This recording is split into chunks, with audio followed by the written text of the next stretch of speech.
I'm going to take you to Northampton. I'm going to take you to a small church just off the main A45 into the town. It seems that one night, way back in 1958, a young soldier home on leave in Northampton was walking down what is now the dual carriageway. It was about 9:30 at night, and as it was late summer, it was dusk. Suddenly, he saw a figure walk quickly across the road, momentarily stop and turn to look at him, and then carry on over the road. He was dressed in dark clothes in what seemed like a long Edwardian-style coat, narrow trousers, and a dark shirt. The first impression was that the man was the local vicar.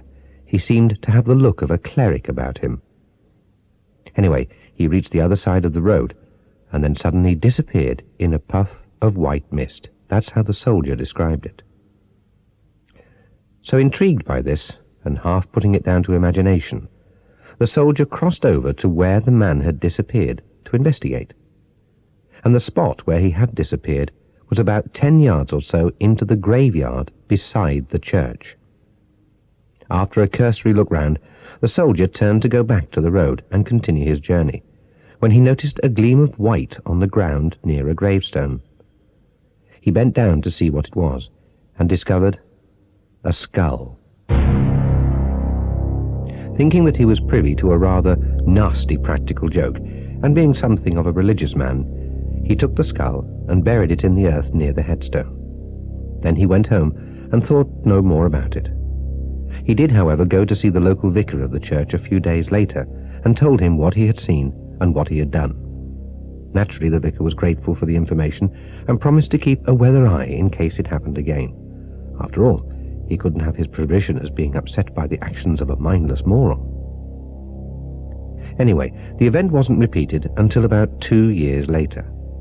And this time, it was the vicar himself who saw the figure in exactly the same way as I've already described, except that the vicar was just coming out of the church at the time. And when he went to investigate, he too noticed a gleam of white on the ground near a headstone. And when he investigated, he found that it was a skull.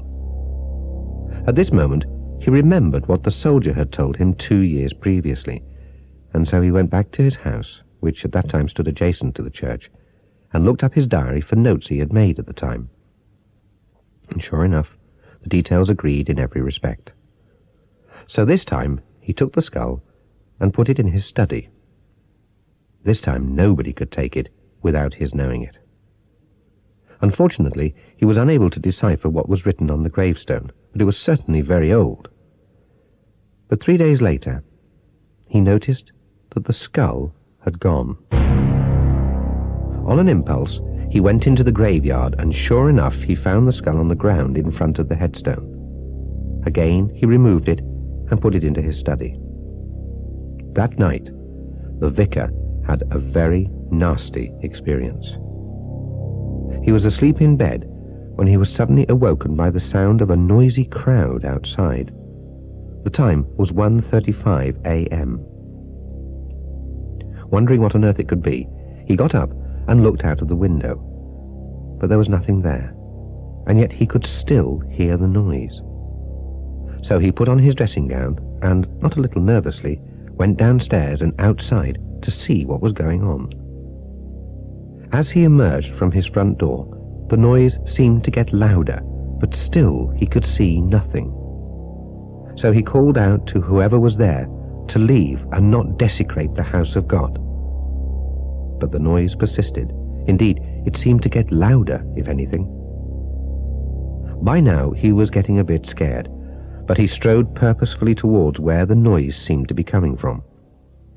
And as he approached a particular part of the graveyard, he saw what appeared to be a large, white, luminous cloud hovering over a particular grave. The cloud seemed to be pulsating and was certainly the source of the noise. Suddenly, he was gripped by an awful sense of impending doom. He felt as if he was suffocating, and then he felt a dreadful sharp pain on the back of his neck. So he did the thing that he was trained for. He knelt down and tried to pray. but somehow he couldn't find the right words.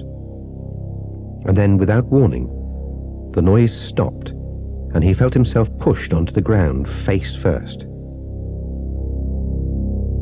The noise had stopped, and when he opened his eyes, there in front of him was the grinning face of a skull, bleached white with age.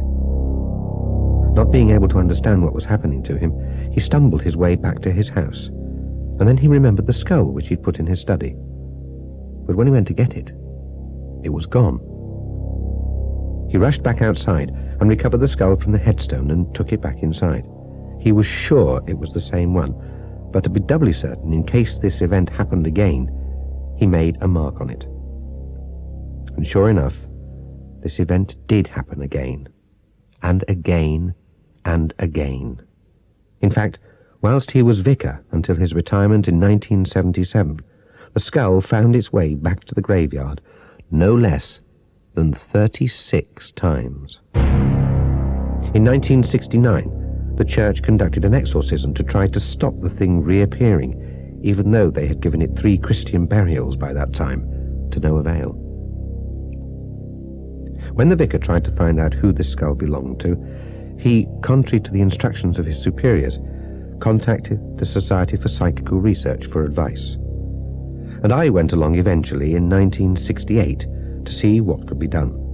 And between us, the vicar and myself, we delved through all the old church records, and eventually, after quite a few months, found a possible explanation.